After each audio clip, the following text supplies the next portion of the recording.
Сәлем достар, каналыма қош келдіңіздер. Сіздермен Диляра. Бүгін пита жасайтын боламыз. Ең жеңіл тіске басар.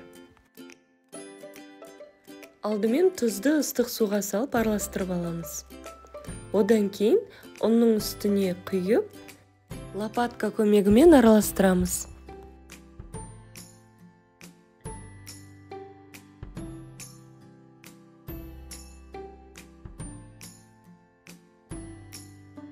Одан соң сұйық майды құйып, жұмсақ қамыр илейміз.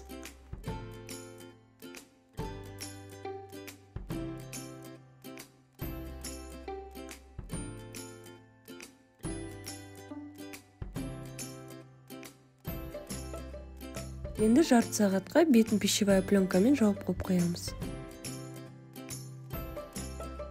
Жарты сағат өткен соң бір басып 8 бөлікке бөліп қоямыз.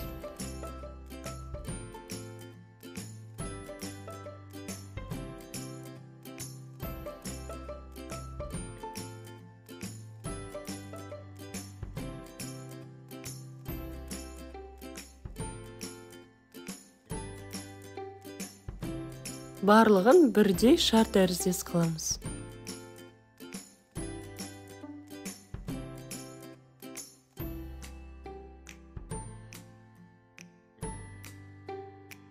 Күлшелеп болған соң 5-10 минутқа бетін жауып қоямыз.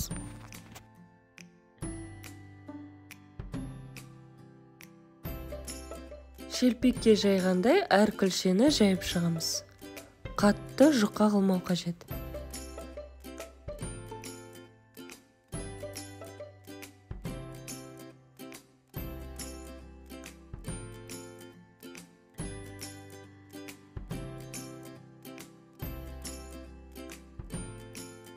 Барлығын жайып болған соң табаны қыздырамыз. Май құймай, күлшені салып, екі жағынан пісіреміз.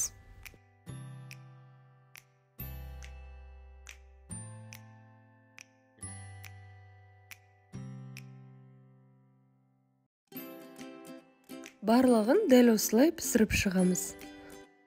Күлшелерді қақпағын жауып пісірсе, жақсы көтерілетін болады.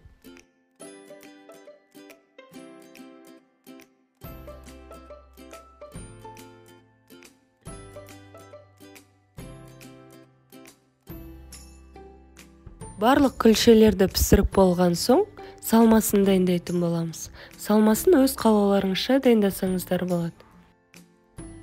Ішіне тауық етін, балықты қолдансаңыздар да болады. Менде шұжық және де көкөністер.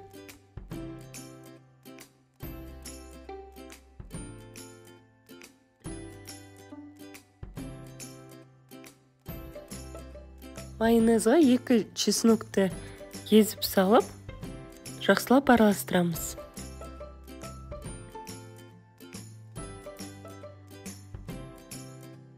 Помидор, тәтті бұрыш, колбасаны турап аламыз.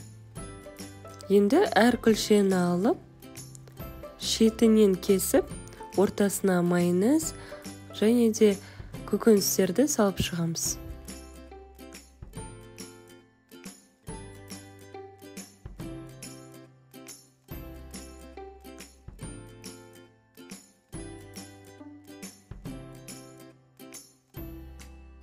Қалташа тәріздес болды.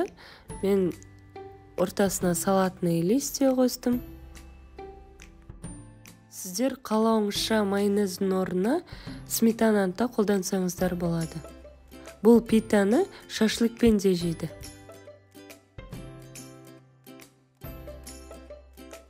Арасына ірімшікті де салып жіберсе болады.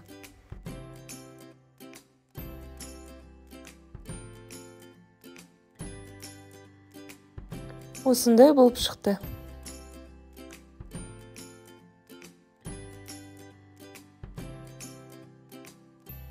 Енді салмасын салудың 2 тәсілі болады.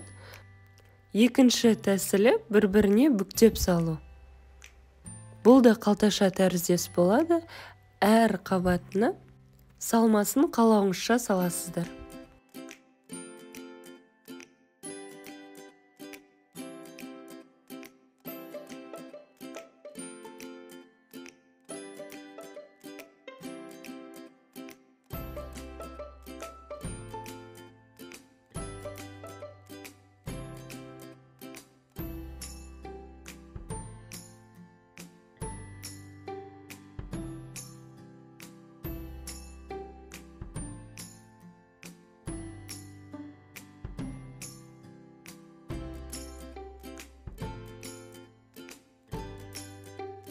Өте дәмді әрі тойымды тіске басар жасадық.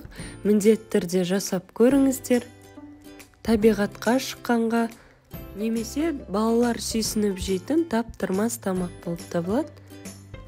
Каналымда бұдан да басқа көптеген рецепттер бар. Менімен бірге болыңыздар. Комментарийге қандай рецепттер көргілеріңіз келеді, жаза кетіңіздер. Астарыңыз дәмді болсын.